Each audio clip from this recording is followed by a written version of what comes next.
I thought it would be fun to start the weekly reboot the same way, the exact same way actually, that we started our very first military course ever. That's right, way back in like 2010, in 1875, when Jenny and I started Reboot. No, but way back in 2010, you'll see this beautifully wrapped present. Well, it's as beautiful as I can do it. I'm not much of a present wrapper, right? But you'll see the corners are crisp, the paper is nice and colorful. By all accounts, this is a nicely wrapped gift, right? You might pick this box at the gift exchange that you might do at your holiday Christmas party, right? Because after all, someone went to the trouble. That's me. I went to the trouble. Someone went to the trouble to wrap a real box rather than just doing the thing where you shove it in the bag with the tissue. Normally that's what I do. I'm more of like a tissue in a bag kind of person, but I wrapped this one. I want to ask you, what do you think's inside this box? What do you think? I'm going to listen, shake it a little bit. What do you think's inside this thing? What if I told you that there was nothing but emptiness inside of the box that I have in my hands right now? What if I told you that the box is nothing but sadness and pain and loneliness? Would you still want this present? Would you still want the present that I'm offering to you? You know, there's an old adage that says you can't judge a book by its what? By its cover.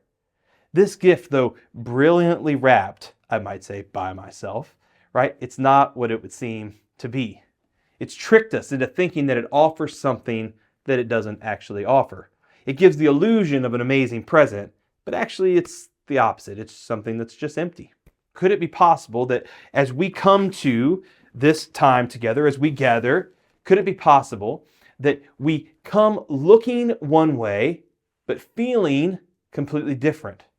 We might look one way on the outside, but we feel different on the inside. Could it be that we start to pretend to be something that in fact we're not? You know, I'm afraid this is the path that far too many of us, especially us Reboot folks, have walked. We come to a Reboot course and we don't really even have the energy or the strength to put up a good front. The wrapping paper of our lives is torn and it's dingy. The lid is falling off. The contents of our life are spilled out on the floor for everyone to see. We have no other choice than to let other people in because we know that continuing to pretend is only going to lead to more pain. So you know what we do? We open up. And it is beautiful, isn't it? We share, we start to heal, we dump the contents of guilt and shame and grief and bitterness and regret and all those wounds on the floor. And we get our gift box ready for the blessings that we believe are going to come. But you see, there's a risk there. You know, when we have been sick for so long, a little bit of healing can feel like total healing. You know, I remember a few years ago I had a really bad flu. I had like 103, 104 degree fever, and it went on for several days. I remember by like the fourth or fifth day, I told Jenny, I said, I think I might need to go to the hospital. I was really sick, and I remember that my fever broke. I remember it was like pure euphoria when I didn't have a fever. It felt so good that within 24 hours, you know what I did? Stupid Evan, I went back to work. Have you ever done that? You're sick for so long, your fever breaks, you go back to work too soon, and what ends up happening? Your fever comes back. Yeah, you know, it comes back, right? Or like me, we end up taking forever to get well. That's what happened to me because I rushed it. The same thing that happened to me when I was sick, it can happen to you in your Reboot course. You can experience a little bit of healing, but because you've been hurting for so long, it feels like total healing. But the truth is, it takes more than 12 weeks to heal from trauma. I've always loved the cooking shows. I love cooking shows. I don't know why. I'm a glutton for them. And I think of those old cooking shows. I used to watch them on days when I was sick, ironically. I would watch these cooking shows in the morning. And you know how they have like the ingredients, they dump them into a pot, they turn around, they put them into the oven, and then they open the oven 13 seconds later, and miraculously out comes a finished dish ready for them to sample on live TV. It's like 3 seconds. It's like rapid cook. It's like the Jetsons or something, right? It's this amazing thing, right? And we see everyone taking that first bite and gushing over how delicious it is and then offering you the recipe, right? Is it possible that sometimes we treat Reboot the same way? We graduate and we gush over the miraculous healing we've experienced. But in a few short weeks, you see, we didn't cook it all the way. But now, we act as if all of this total healing, we act like the dish is fully cooked, it's ready to eat, when in fact, it's probably still actually in the oven cooking. It needs a little longer. I've seen firsthand, I know how it works in Reboot. I know that just as it takes more than 3 seconds to cook a meal, it takes more than 12 weeks to heal from trauma. These are deep wounds, y'all. These take hard work and dedication. I want to get real with ourselves for a minute. It's time to just take a step back. If you've graduated a Reboot course, I want to ask you to ask yourself, where am I still hurt? Where am I still wounded? What contents do I still have inside of my gift box that have remained unhealed? I want to flip over to a story found in Mark chapter 11.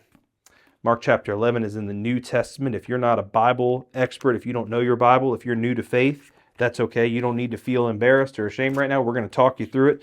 Matthew, Mark, Luke, and John. It's the 4 Gospels in the New Testament. We're going to go to Mark chapter 11. If you have an app, you can go download. There's a great app. It's the U version of the app. Or you can get an old paper Bible. Maybe you can find one laying around somewhere or pick one up. You're going to use one in the weekly reboot. You're going to use it on a regular basis. You're going to use it if you're listening to our podcast. You're going to use it if you're in any of our courses. So you might as well just go get the $3 one from the store. Right, here it goes. Mark chapter 11, verses 12 through 21. Here it starts. Ready? The next day, as they were leaving Bethany, Jesus was hungry.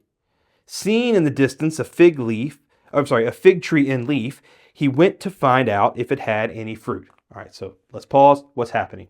He's on his way to this town called Bethany. He sees this fig tree. He sees that it's looking green, so he walks over to it.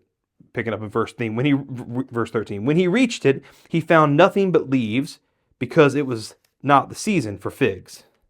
Then he said to the tree, "May no one ever eat fruit from you again."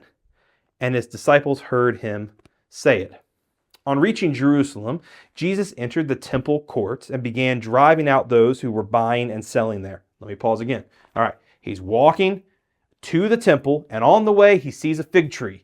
He sees that it's green. He thinks, I want to go grab some fruit from that. He walks up to it. There's no fruit. He curses the tree and says, you'll never have fruit again. No one will ever eat from you.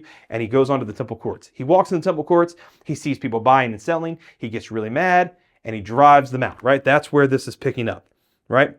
He overturns the tables, it says, of the money changers and the benches of those who were selling doves. Verse 16, and would not allow anyone to carry the merchandise through the temple courts. And as he taught them, he said, is it not written, my house will be called a house of prayer for all nations, but you have made it a den of robbers. Verse 18, the chief priests and the teachers of the law heard this and began looking for a way to kill him, for they feared him, because the whole crowd was amazed at his teaching. When evening came, Jesus and his disciples, they went out of the city. They left the temple. In the morning, as they went along, they saw the fig tree withered from its roots, that same fig tree. Peter remembered and said to Jesus, Rabbi, look, the fig tree you cursed has withered. The fig tree you cursed has withered, right? So that's the story, right? And this is perhaps one of the more misunderstood verses or sections in the Bible. Some people have gone as far as maybe to suggest that Jesus curses the tree because he was hungry. It didn't give him what he wanted, so he was mad, so he just cursed it out of anger. That's what some people think.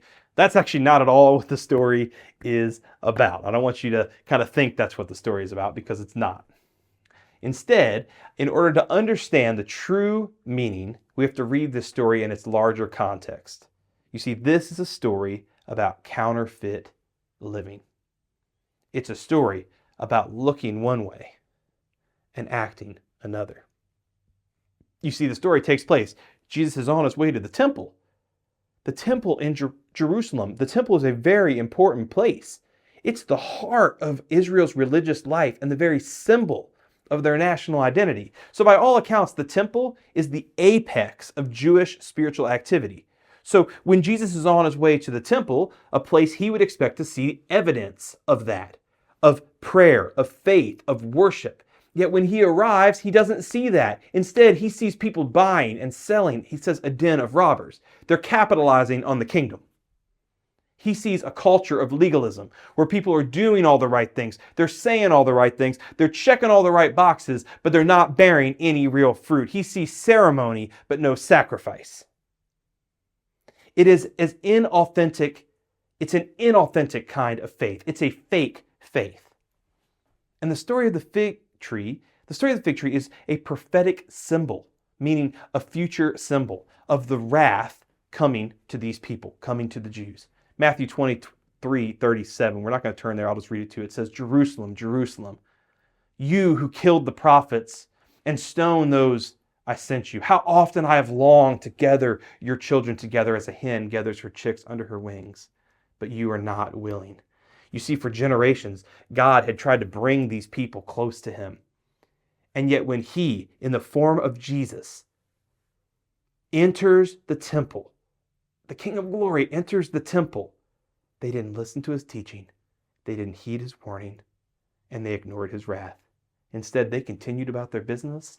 They kept pretending as if the King of Kings wasn't even in the room.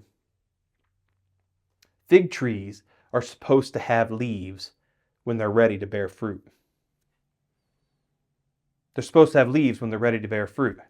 But as Jesus approached the tree, remember, the tree was in full bloom. It was already green. Yet when he went to eat some of its fruit, it didn't have any. He cursed it because it was pretending to be something that it wasn't. This is a prophetic foreshadow to the clearing of the temple that's going to happen moments later. Reboot has to be an authentic community. If we show leaves but produce no fruit, what have we actually accomplished? If we're pretending to be better, more righteous, more healed, more healthy than we actually are, then what have we gained? And I have to admit that over the years, I have been fooled quite a few times. I've had Reboot graduates, man, they have displayed a ton of leaves.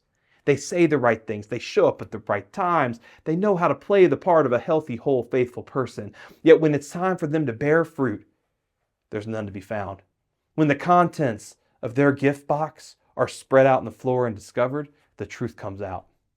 In other words, when the dish comes out of the oven, it isn't edible because it isn't even cooked. The goal of Reboot is that you would bear fruit. We talk about this, the fruit of the Spirit of love, joy, peace, patience, all those, the kind of fruit that can only be produced if the roots of your life are authentically planted in good soil. Man, the barren fig tree is emblematic of someone that promises to satisfy the hungry heart, but when you get up to it, there's nothing to satisfy. Let me say that a better way. That was confusing. It's basically this. It's a symbol of the fig tree promises to offer something that in fact it can't. It can't. And it doesn't deliver. So you see, this idea of being authentic, it's so important. It's so important because I want to challenge you as we spend time together, as you are joining these teachings, let's make it count.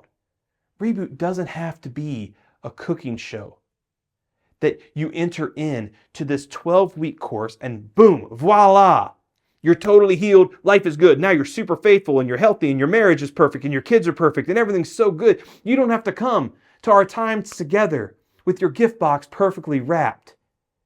And you shouldn't feel the pressure to show a bunch of leaves if the fruit and roots aren't where they need to be yet. This is your time to be authentic. It's your time to be authentic. So make it count. This is session 1, man. We got a lot more good stuff coming your way, and we will see you very soon for the next session.